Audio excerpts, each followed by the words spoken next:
At some point today, you're going to tell yourself a story, maybe you already have.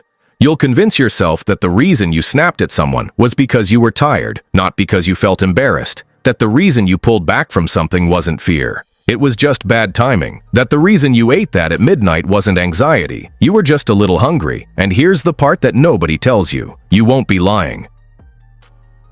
You'll genuinely believe every word of it. Because the real reason, the one underneath the story, never reached you in the first place. Your brain intercepted it, relabeled it, delivered a more acceptable version to your conscious mind.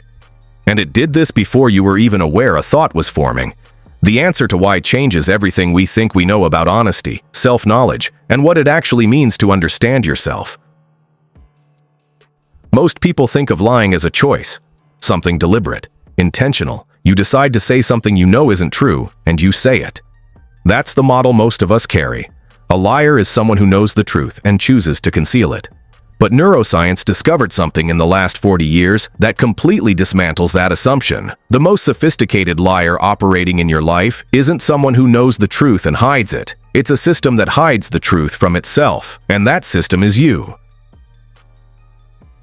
Scientists call it self-deception, and it isn't a character flaw. It isn't a sign of weakness. It's a feature, a deliberate, evolved, extraordinarily functional feature. Your brain built it on purpose, and once you understand why, you'll never be able to hear your own explanations the same way again. Not your explanations for big decisions. Not even your explanations for small ones. All of them. Running through a system you have no direct access to.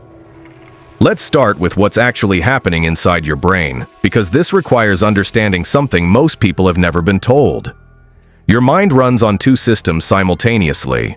The first is fast, emotional, and automatic. It processes impulses, fears, desires, threats, before you're consciously aware of any of them.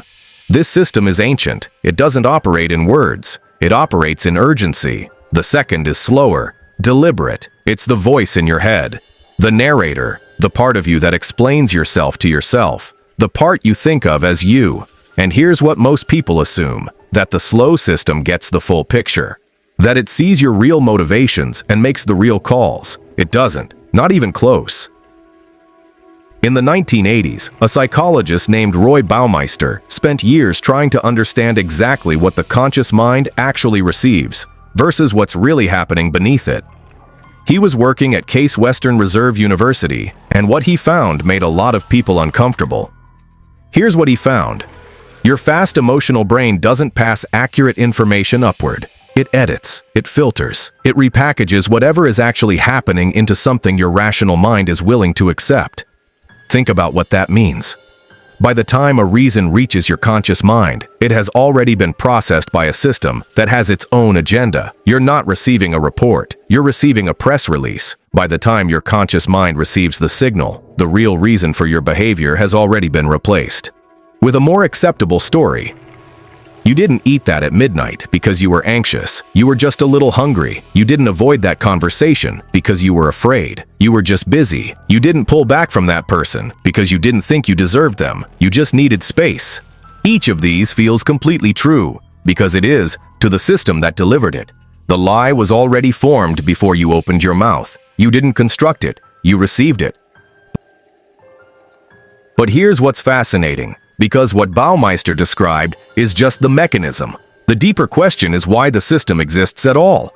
Why would evolution build something specifically designed to hide your own motivations from you?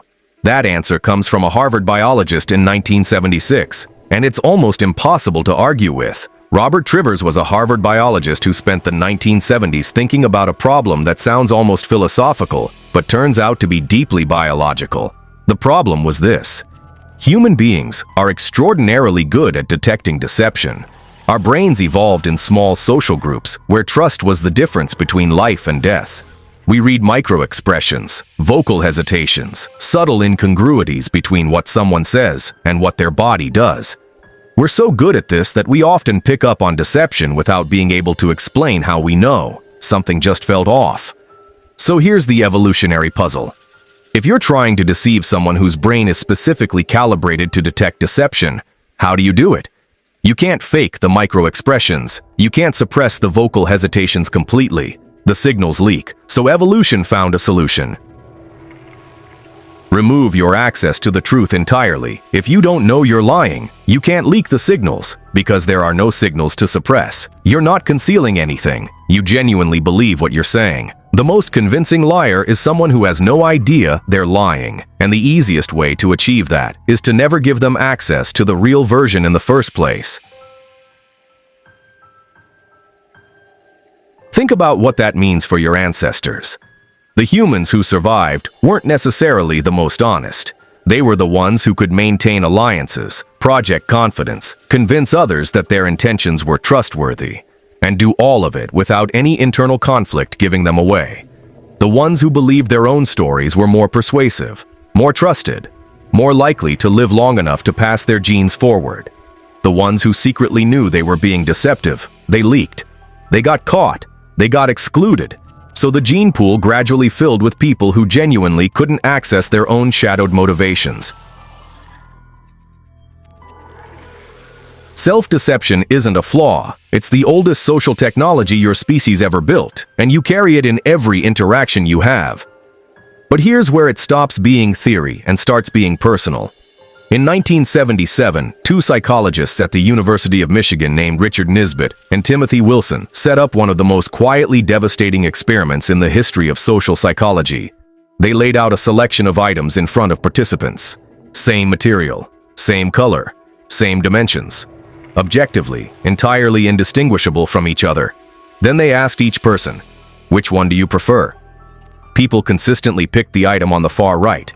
Not because it was different, because of where it was sitting. Here's the part that should stop you. When Nisbett and Wilson asked participants why they chose that one, nobody said position. Nobody said it was on the right. They said the texture was slightly superior. The quality felt more refined. Something about it just resonated. Fluent, specific, completely confident, completely invented. And the participants had no idea. They weren't performing certainty. They were experiencing it.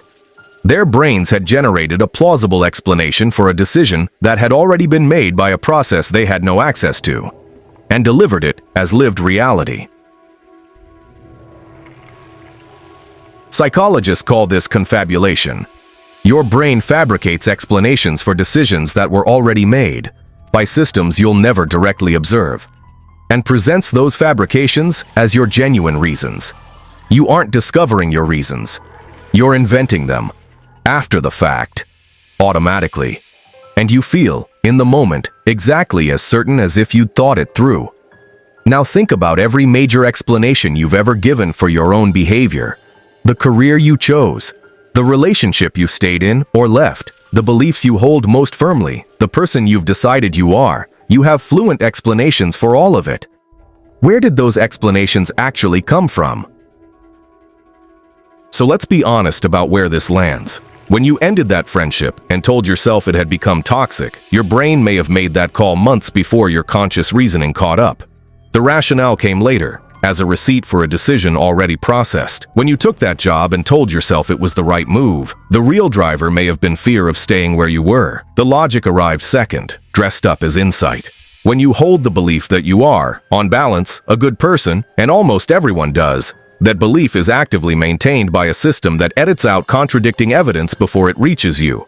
The uncomfortable moments quietly reframed, the unkindnesses minimized, the pattern that would force a difficult reckoning kept just out of view. Every person on this planet is running this system right now, simultaneously. 8 billion people, each living inside a version of themselves that their own brain constructed, each genuinely convinced that version is accurate.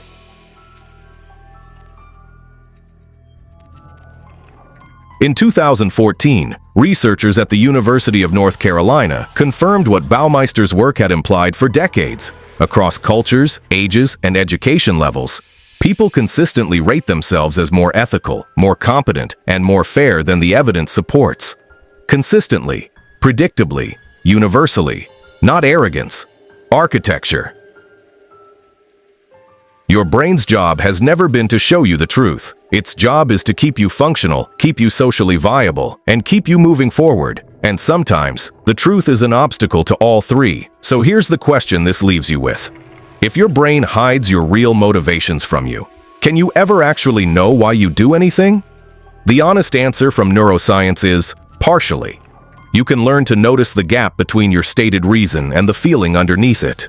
You can pay attention to what you avoid thinking about. You can listen for explanations that arrive a little too quickly, the ones that feel slightly too clean, too convenient, too neat.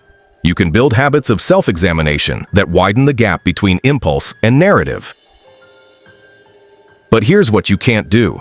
You can't step outside the system. You can't access the unedited version, because the unedited version was never routed to you. This system is the operating software of the social brain you inherited, the one that kept every one of your ancestors alive long enough to become your ancestor. And that leaves you with one of two conclusions. Either you are, right now, deceiving yourself about something significant, and you cannot see it, because that is exactly how the system works. Or you're the exception, the one person whose brain passes everything through unedited. The certainty you feel about being the exception, that's also the system.